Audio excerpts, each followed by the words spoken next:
Hi, welcome back. Desperate discs and nipped nerves. Why are some people fine with disc bulges and others have constant gripping neuralgic type pain?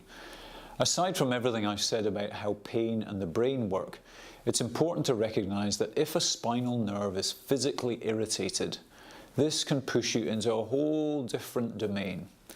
As was explained to one of my patients by our orthopaedic surgeon, it depends on the size of the bulge, the size of the nerve, and the size of the space the nerve normally occupies.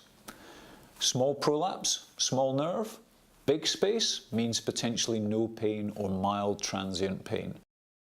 But big prolapse, big nerve, small space may mean a big pain. Some people are prone to disc prolapses. A bit like heart disease can run in families, so can disc problems. I've seen a few patients who have had more than 3 disc prolapses, and most of them have relatives who are in the same boat. It's almost certain that you just have poor discs, and that this predisposes you to tears. All the advice here still applies. You're just starting further down the cliff. Bearing load in the most spine-sparing way possible is vitally important for someone with disc problems. If you're lucky enough to improve, don't take it for granted. If one disc has gone wrong, there is a greater chance that another one could follow, or the same one again. Follow all the advice around peak, cumulative and sustained load, and make sure you're picking out as many preventers as possible. Lots of people around you won't understand how bad this is, or what a life-changing effect it's having on you. Don't get mad at them. This will only make your situation worse. Focus on what's right for you, and look for support from those who seem keen to give it.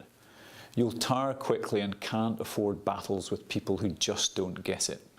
If your doctor isn't sympathetic, frankly, I'd find another one. It's often valuable to connect with others who have had similar problems. You may feel reassured to hear how they've overcome similar issues. Other sufferers can help with motivation, encouraging you when you need it most, and maybe commiserating when things are not going so well. But remember that your situation is unique. No one has experienced your back problem, only you. So sometimes you need to take their advice with a pinch of salt.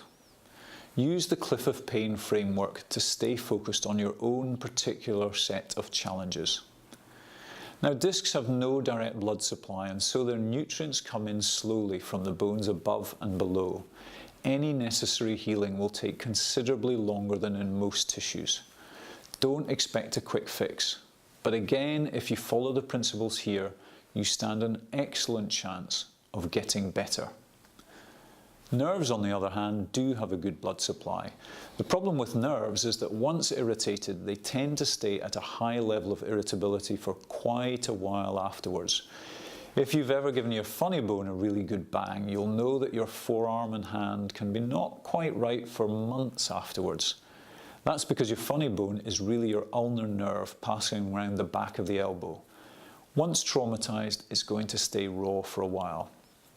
So discs and nerves can heal, but they take a good deal longer than other tissues. Don't lose heart. Stick with the use it or lose it, but don't abuse it principle.